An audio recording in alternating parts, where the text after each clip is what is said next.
21 Agustus tahun 2025. Strategi seorang pejuang. Jadi mereka akan keluar menyusul kami, sehingga kami memancing mereka jauh dari kota itu. Maka kamu harus bangun dari tempat persembunyianmu itu untuk menduduki kota itu. Dan Tuhan, Allahmu, akan menyerahkannya ke dalam tanganmu. Yosua pasal 8 ayat 6-7. Apakah kita tahu bahwa Tuhan kadang-kadang menggunakan strategi pejuang? Tuhan memerintahkan Yosua bagaimana caranya merebut kota.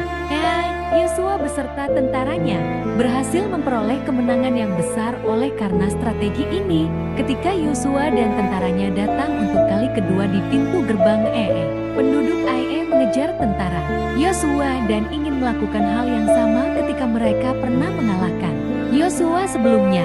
Namun kali ini Yosua memerintahkan tentaranya untuk mundur dan berlari menjauh. Bagaimanapun juga, ini sebuah strategi dan penduduk masuk ke dalam penyergapan Yosua yang telah disiapkan sebelumnya. Inilah bagaimana Yosua mengalahkan mereka, mundur untuk mengatasinya.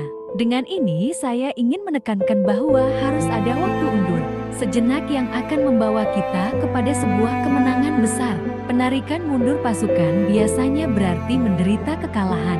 Namun hal ini juga dapat membawa kita kepada sebuah kemenangan jika kita mendengarkan Roh Kudus dan menjalankan apa yang Ia katakan.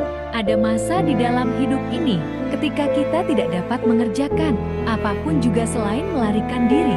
Kadang-kadang kita tidak harus langsung bertempur, tapi kita menarik mundur dari situasi tersebut di mana kita dapat mengakhirinya.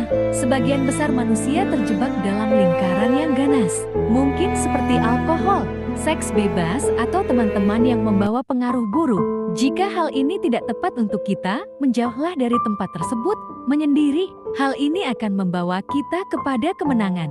Ingatlah bahwa menjauh dari semua itu akan menjadi kemenangan kita. Ada beberapa orang yang sengaja mencari mara bahaya. Mereka pikir mereka ini kuat, tetapi akan lebih baik bagi mereka untuk menjauh dari pencobaan tersebut. Berada di sisi manakah kita? Apakah kita berada di sisi penduduk dunia menghadapi bahaya, atau kita berada di sisi Yosua Yesus yang membawa kemenangan dari peperangan? Buatlah pilihan itu sekarang.